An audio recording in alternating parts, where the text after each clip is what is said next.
領域展開 If you do not recognize these panels, then your life is genuinely worse than it needs to be. This is from Akane-Banashi, which is on track to become a non-traditional battle manga masterpiece. Akane-Banashi is the story of Akane becoming a Rakugoka. Rakugokas perform Rakugo, which is kind of like a one-person sitcom. Rakugo is typically very funny, and the audience is left laughing. But Akane-Banashi does not start with laughter. It starts with tragedy. Shinta Arakawa is a nervous man, but who can blame him? Rapidly approaching is the Shin-Uchi exam. Passing the exam would award him the highest rank in Rakugo, a stunning achievement that he has been pursuing for many years. But more importantly, it would allow him to provide better for his wife and daughter. His nerves persist as the day arrives. Shinta is struggling under the weight of what is at stake. But Shinta's worrying is detrimental, causing a shaky start to his performance. Shinta is rushing through the opening, already displeasing one of the judges. But then, with a memory surging into his mind, reminding him that he needs to be strong in front of his daughter Akane, Shinta Arakawa changes. His nerves are shed, and he delivers the performance of a lifetime. Shinta awes the audience as characters spring to life from his very words. As he finishes his tale, the audience responds with a roaring round of applause. Shinta Arakawa is then promptly expelled.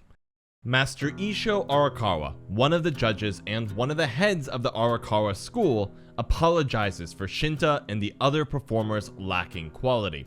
Every single one of them is expelled without explanation. This is the end of Shinta Arakawa's Rakugo journey. This is also the beginning of Akane's journey, his daughter's quest to prove that her dad's Rakugo is incredible. My god, this is such a bold strategy for an opening chapter.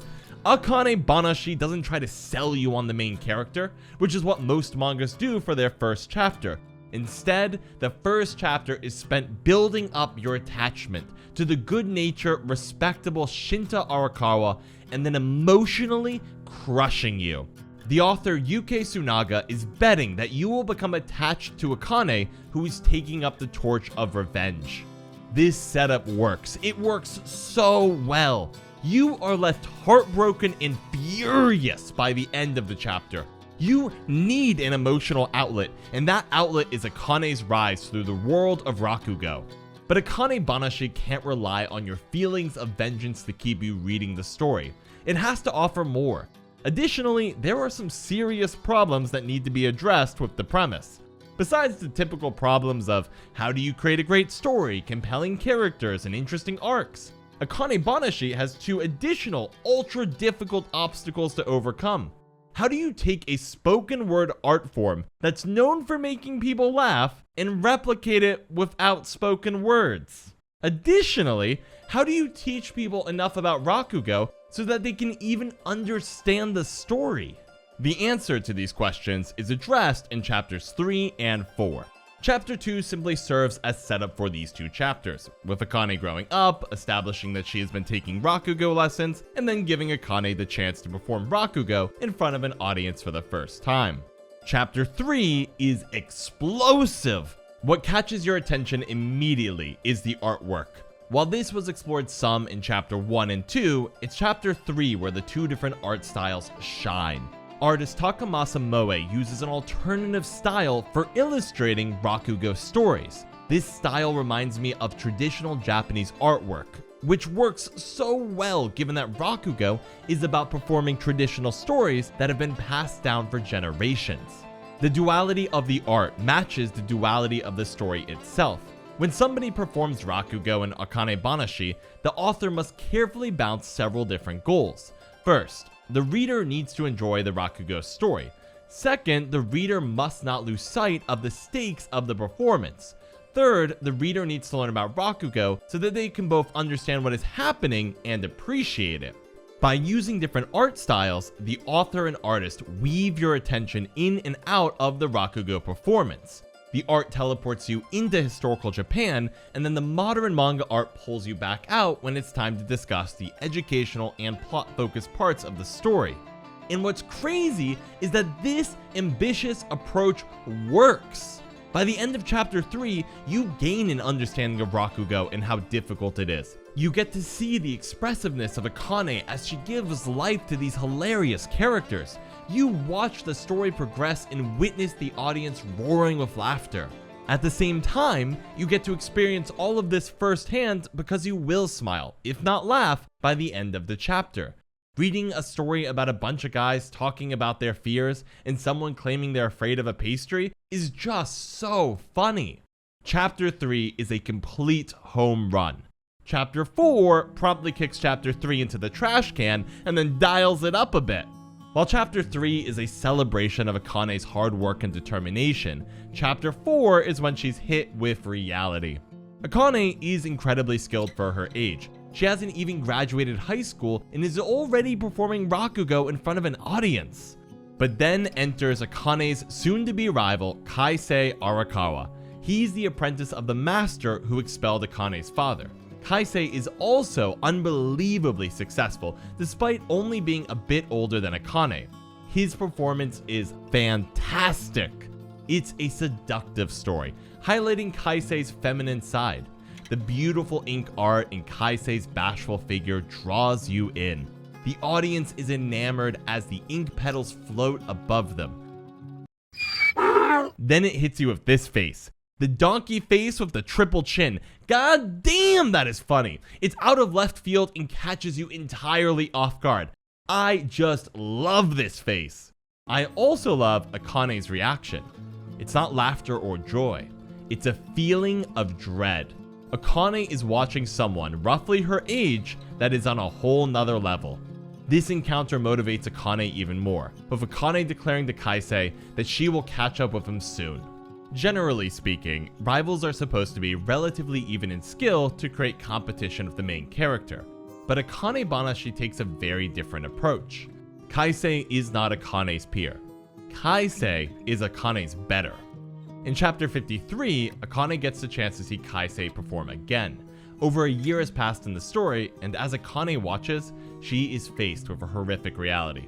Akane has gotten a lot better as a Rakugoka, and watching her progress has been genuinely wonderful. She has gained a much deeper understanding of how Rakugo works. In chapter 53 is when she realizes just how far away she is from Kaisei despite all of her hard work.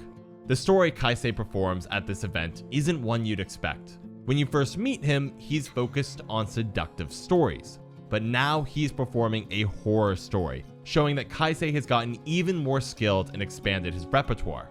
As usual, we are going back and forth between the Rakugo story and the informative, plot-focused side.